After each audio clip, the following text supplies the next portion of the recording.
Avez-vous déjà essayé de jongler avec 5 projets en même temps en espérant qu'aucun ne tombe? Ça a donné quoi? Moi aussi j'ai essayé ça. Et devinez quoi? J'en ai fait tomber plus d'un. Si ça vous parle et que vous voulez savoir comment j'ai transformé ces chutes en leçons pour réaliser mes objectifs de vie et en faire des succès, alors cet épisode est fait pour vous.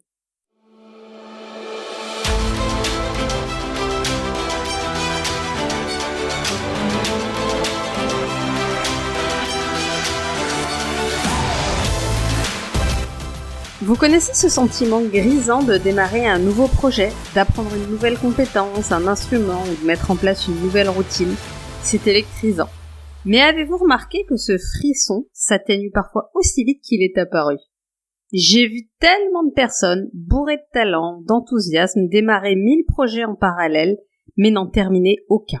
Et c'est là que réside le piège.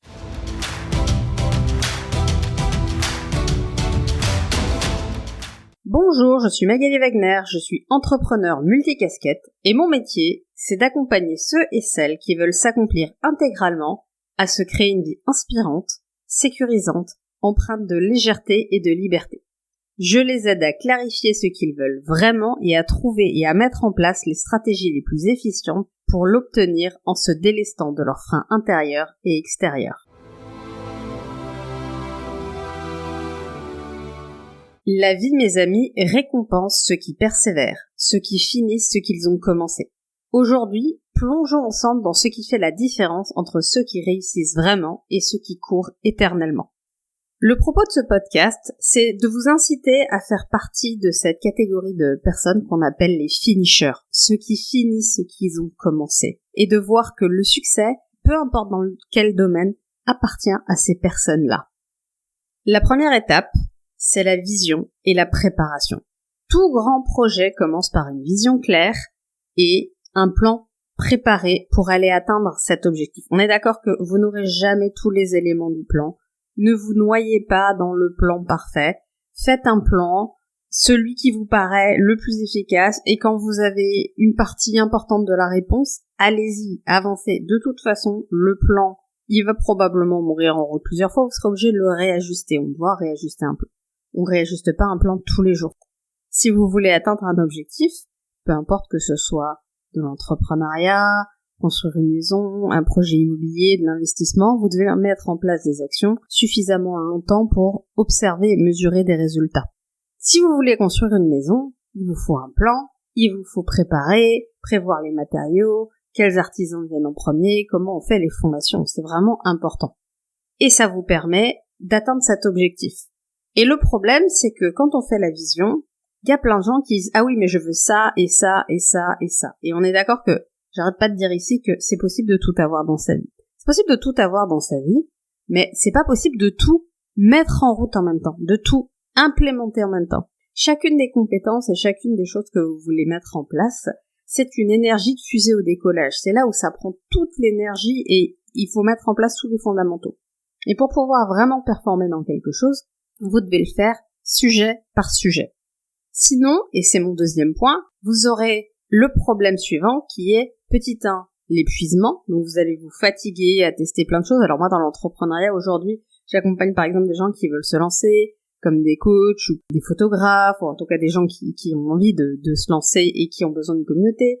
Et alors, ça me fait les réseaux sociaux, puis alors c'est tous les réseaux sociaux, et puis après ça va en networking le soir, et puis ça fait des sites internet, et ça fait... Et on est d'accord que pendant tout ce temps-là, ils sont pas vraiment en train de travailler sur leur expertise avec leurs clients, etc. Moi, les coachs que j'accompagne à vivre de leur métier, je leur dis de coacher. Les photographes que j'accompagne à vivre de leur métier, je leur dis de faire des photos. À un moment donné, le marketing c'est génial, mais vous devez performer dans votre métier, ce dans quoi vous êtes bon, et c'est là où vous allez faire la plus grande différence. Maintenant, si vous êtes dispersé dans tous les sens, vous allez vous fatiguer, vous aurez plus d'énergie, ce que vous allez faire dans tous les domaines, ça va être moyen, voire médiocre, et on accumule ce poids et cette fatigue mentale, physique, psychologique, et on se noie en fait. Et en plus, on n'arrive plus jamais au bout de quelque chose.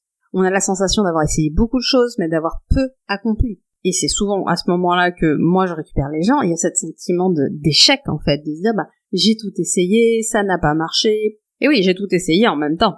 Je n'ai pas donné une vraie chance à aucune de ces méthodes, aucune de ces solutions, peu importe le plan que je choisis. Moi, j'adore quand je vois sur Internet tous les gens qui vous vendent des t-shirts à taille unique, vous expliquer que leur méthode est la méthode, alors il faut plus faire de site Internet, vive le tunnel de vente, mort au tunnel de vente. C'est incroyable. Toutes les 5 minutes, il y a un génie qui nous pond un truc et qui nous explique que tous les autres, c'est de la daube.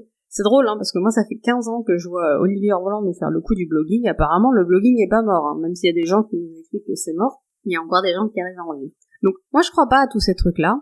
Je crois qu'il existe une multiplicité de façons de vivre de son activité, une multiplicité de façons de vivre de son salariat, une multiplicité de façons d'investir et de se faire des revenus, d'être dans sa parentalité, d'être dans son couple, peu importe le sujet qui est important pour vous, il existe des montagnes de façons de le faire.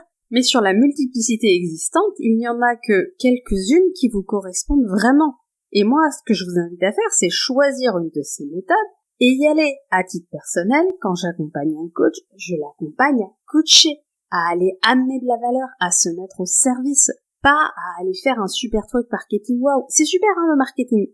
On est d'accord qu'à un moment donné, si ce coach-là veut monter en envergure et veut passer à un niveau, etc., et commencer à avoir une grosse communauté fédérée, etc., il va falloir y aller. Mais c'est pas nécessaire pour démarrer son activité de coach. De la même façon, quand vous avez quelqu'un qui veut faire de la photo, il n'y a pas besoin d'être à la fois sur les réseaux sociaux, à la fois le site internet, à la fois le networking. À un moment donné, tu prends une stratégie et tu y vas. Tu veux faire une maison, tu peux la faire en briques, en paille, etc. L'histoire des 3 petits cochons, ils ont chacun appliqué leur méthode. Il y en a aucun qui s'est dit, moi je vais faire la moitié en briques, l'autre moitié en paille et la toiture en bois, quoi. Je veux dire, à un moment donné, on prend une stratégie et on y va. Parce qu'en plus, le problème d'avoir toutes les stratégies, c'est d'avoir l'impression que tout a échoué, et alors derrière, on arrive en rendez-vous avec quelqu'un, comment on dit? J'ai tout essayé, tout a foiré. Non, t'as rien essayé, t'as picoré. T'as pas pris une stratégie, tu t'es pas consacré 3 ou 6 mois dessus à faire que ça, à l'alimer jusqu'au bout, à prendre du feedback, apprendre, comprendre qu'est-ce que j'ai fait, qu'est-ce que je pourrais améliorer, qu'est-ce que font les gens qui progressent là-dessus. Ok, est-ce que je peux me faire accompagner sur ce sujet-là spécifiquement et aucun autre? Et y aller, en fait. Et quasiment toutes les méthodes, si vous y mettez à fond, ça va marcher. Donc, si vous voulez sortir de l'épuisement, sortir de cette sensation d'échec, prenez un truc et allez-y jusqu'au bout. Arrêtez-vous, soit quand ça marche, soit, et là, vous n'aurez pas envie de vous arrêter, vous allez continuer, soit quand vous avez donné une chance suffisamment longtemps au truc et que vous avez compris pourquoi ça ne marchait pas pour vous, vous avez compris qu'est-ce qui ne fitait pas entre vous. La méthode, c'est pas la méthode qui marche pas, hein. Toutes les méthodes fonctionnent dans l'absolu. Il y a une adéquation entre la méthode et la personne. Ça, c'est ce que vous disent jamais les marketeurs sur Internet qui vous disent « ma méthode fonctionne pour tout le monde ». C'est faux. C'est faux. Mais apparemment, ça fait vendre le super t-shirt à taille unique. Allons-y. Donc, je vous le rappelle, 1. Vision et préparation. Et 2. Si vous terminez des choses, si vous prenez un truc et que vous le terminez, vous éviterez ce épuisement physique, mental, psychologique et la sensation d'échec. 3e point. Votre réputation, la fiabilité, la confiance des autres. Dans un monde tel qu'on l'a aujourd'hui, la fiabilité, c'est ce qui est le plus important. Moi, aujourd'hui, quand je choisis un partenaire, on est d'accord que si j'ai une recommandation de quelqu'un qui me dit j'ai bossé avec cette personne et elle a assuré, il y a beaucoup plus de chances que j'aille la contacter, que j'aille la voir avec elle, que si je vois un super truc où on va me vendre du rêve. Et si c'est le cas, je vais aller lui demander des résultats, des retours d'expérience, je vais aller tester les choses, et je vais voir comment moi je me sens avec la personne, à quel point je la sens compétente, pas à quel point elle me baratine, à quel point je la sens ancrée sur son domaine. Il faut vraiment avoir conscience que quoi que vous vouliez atteindre dans un domaine, vous voulez être reconnu comme quelqu'un de fiable, sur qui on peut compter, vous voulez créer des relations, des partenariats. Si vous enchaînez tout un tas de trucs, plus personne va vous faire confiance, mais même dans votre famille. Si à chaque fois vous arrivez tous les 3 mois avec j'ai une super idée, je vais faire le business machin truc, et vous faites ça à chaque fois, puis après vous avez la super technique pour perdre du poids, puis après vous avez la super technique pour gagner de l'argent sans rien faire, et à un moment donné plus personne va vous écouter, et votre besoin de reconnaissance il va s'étioler. Je pense que je pourrais faire 12 podcasts sur le sujet du besoin de reconnaissance, tellement c'est un des plus gros problèmes des gens dans la vie, mais en tout cas, le besoin de reconnaissance, il va être d'autant plus tailladé que les gens vous ont vu à de multiples reprises vous engager dans des trucs et vous n'êtes pas allé au bout.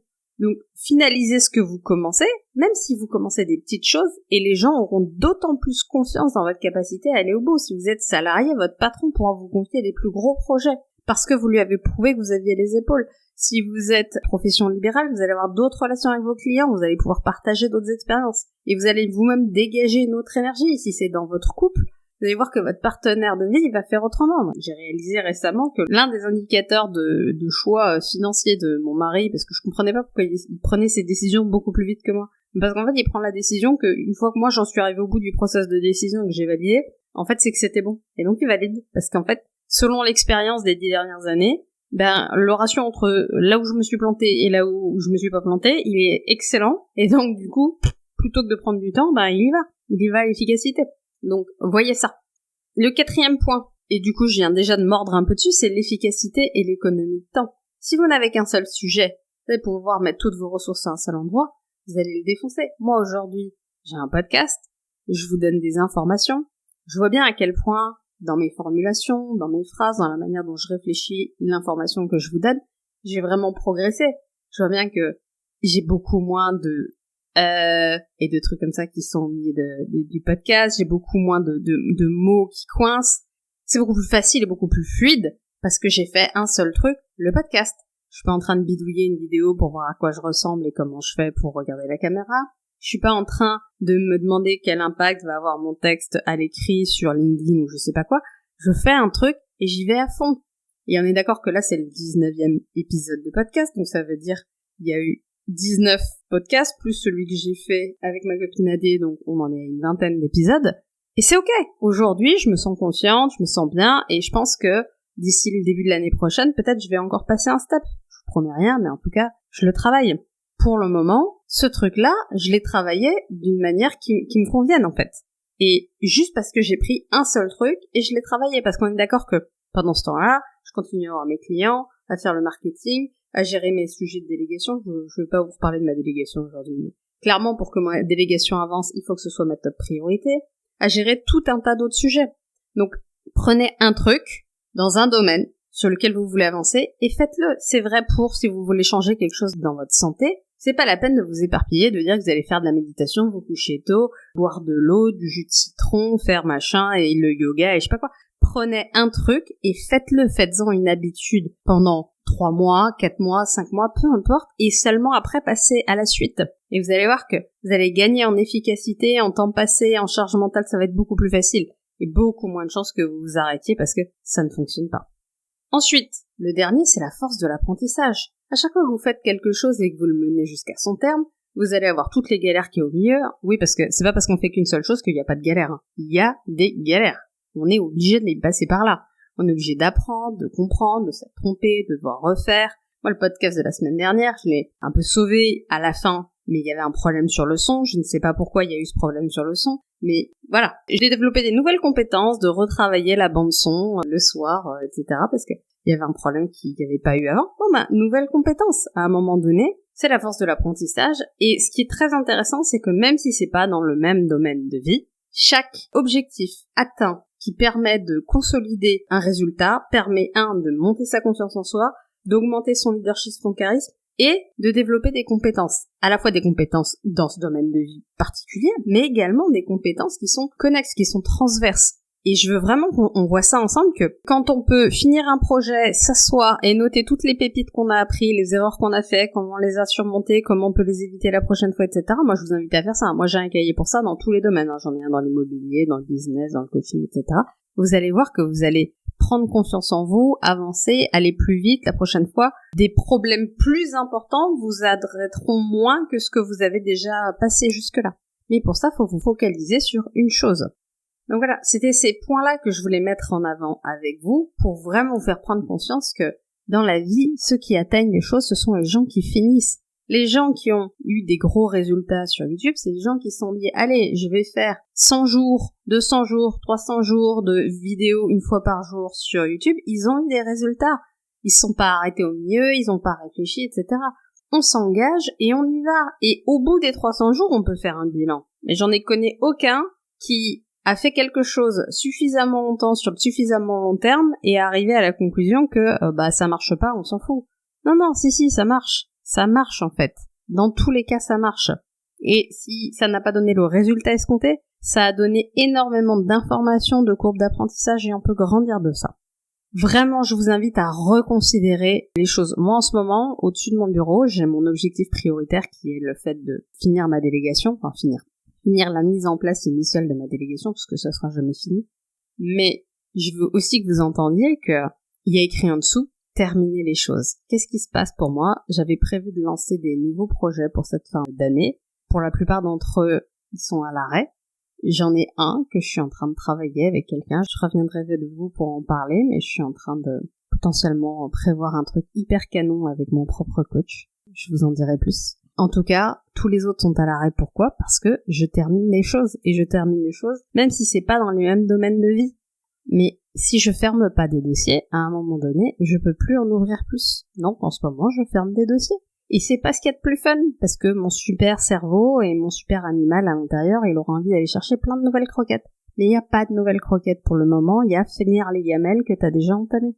Et c'est pareil quand tu finis n'importe quel autre projet. Moi, je suis en train, j'ai passé dimanche, j'ai passé mon dimanche à monter des meubles à la maison et à améliorer le rangement des chambres de mes enfants et à leur donner un système de mise en place, etc. Et l'aménagement de la maison, c'est un gros projet de l'année que j'ai envie de finir.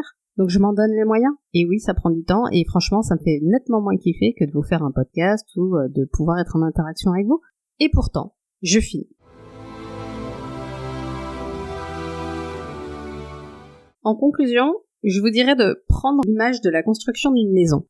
À chaque fois que vous posez une pierre, vous avez achevé quelque chose. Vous faites une pièce, puis une autre. D'ailleurs, c'est une belle métaphore, la maison, parce que il y a d'abord un plan, et puis ce plan, vous le préparez, et puis ensuite vous le concrétisez. Si vous essayez de tout faire en même temps, l'élec, l'eau, la plomberie, dans toutes les pièces, vous allez décéder. Par contre, si vous le faites soit pièce par pièce, soit corps de métier par corps de métier, ça dépend comment vous fonctionnez, alors vous allez voir le système progresser, vous allez voir des petits résultats, des petits avancements, et ça va vous donner envie de continuer. En plus, les gens, ils vont vous voir faire, ils vont voir que vous avez des résultats, que vous avancez, et ils vont avoir envie d'avoir confiance en vous, ils vont venir potentiellement pour vous en parler. En tout cas, la prochaine fois que vous avez un projet, ils vont vous faire confiance que vous êtes la personne qui est capable de construire une maison. Et si vous mettez toute votre énergie à un seul endroit, vous gagnez en efficacité, en temps. Et ce qui est intéressant, c'est qu'à chaque fois que vous faites une pièce dans votre maison, vous apprenez des choses pour la pièce d'après. Parce que si vous êtes gouré au moment de fixer les rails pour le placo, je vous garantis que la pièce d'après, le rail pour le placo, vous allez le faire complètement différemment. Et ça, vous le devez à « j'ai fini un truc avant d'aller au suivant ». Donc, pour n'importe quel objectif dans votre vie, c'est particulièrement vrai pour l'entrepreneuriat, c'est particulièrement vrai pour l'investissement. Mais pour n'importe quel objectif dans votre vie, devenez un finisher. Terminez les choses. C'est ça la clé du succès. La clé du succès, c'est ne pas de faire 12 choses. On en revient à cet épisode que j'ai fait avec Adé sur les formations. Mais vous n'avez pas besoin d'une formation. De plus, vous avez besoin de finir ce que vous savez déjà faire et d'y aller, de vous lancer. Ce qui ne veut pas dire que c'est pas intéressant de vous former à autre chose. J'ai pas dit ça. Mais restez focus en fait. Si vous vous formez en même temps sur votre cœur de métier, en même temps sur des choses parallèles, en même temps sur le business, en même temps sur l'argent, puis vous êtes en train de déménager, puis vous avez les enfants à gérer, vous allez aller nulle part. Et à la fin, pour ceux qui font partie de mes proches, je vais vous avoir au téléphone et vous allez me dire « Oui, mais je comprends pas, j'ai fait tout ça, et puis il y a rien qui donne, et je sais plus quoi faire, et comment je m'en sors. » Tu t'en sors, c'est tout. Tout va bien. Tout va bien. On va arrêter ça, on va se recycler, on va prendre un focus, un seul point, une seule ligne de mire, et on y va, et on ne fait que ça. Et c'est dingue les résultats qu'on a, ça fait partie des choses que je fais avec mes clients, mais quand ils se dispersent, quand ils mettent toute leur énergie dans des projets annexes et des projets qui ne sont pas leur priorité, et je leur permets de voir et de prendre conscience qu'ils sont en train de choisir inconsciemment de tuer leurs rêves. Est-ce que vous voulez tuer vos rêves ou est-ce que vous voulez réaliser vos rêves? Pour ça, vous devez vous impliquer et terminer les choses qui sont dans la direction de ce qui est réellement important pour vous. Et peu importe ce que c'est. Et si c'est aller chercher vos enfants à 4 heures à l'école, c'est parfait. Qui suis-je, moi, pour juger ça? Personne ne peut vous juger. Par contre, si vous le faites pour être une bonne mère et pour qu'on vous juge d'être une bonne mère ou un bon père d'ailleurs, c'est mort. C'est mort. Ça va pas bien se passer. Si vous le faites parce que vous avez profondément envie de ça, vous avez profondément envie de créer cette connexion avec votre enfant, et vous avez envie de garder ce souvenir pour toute votre vie, alors allez-y. Allez-y et faites-le. Le cœur léger. Tout va bien se passer. Allez, je vous laisse avec ça. J'espère que cet épisode il vous a parlé, que ça va vous aider à devenir des finisseurs. Vous allez arrêter de commencer plein de projets et d'en finir aucun. Vous allez prendre des sujets et vous allez aller jusqu'au bout. Vous allez être fiers de vous et vous allez pouvoir lever la barre et accomplir plus et pouvoir servir plus de monde et pouvoir créer un environnement et un écosystème qui vous nourrissent plus et qui nourrissent plus les autres. Je vous souhaite une excellente semaine et je vous dis à la semaine prochaine. Ciao!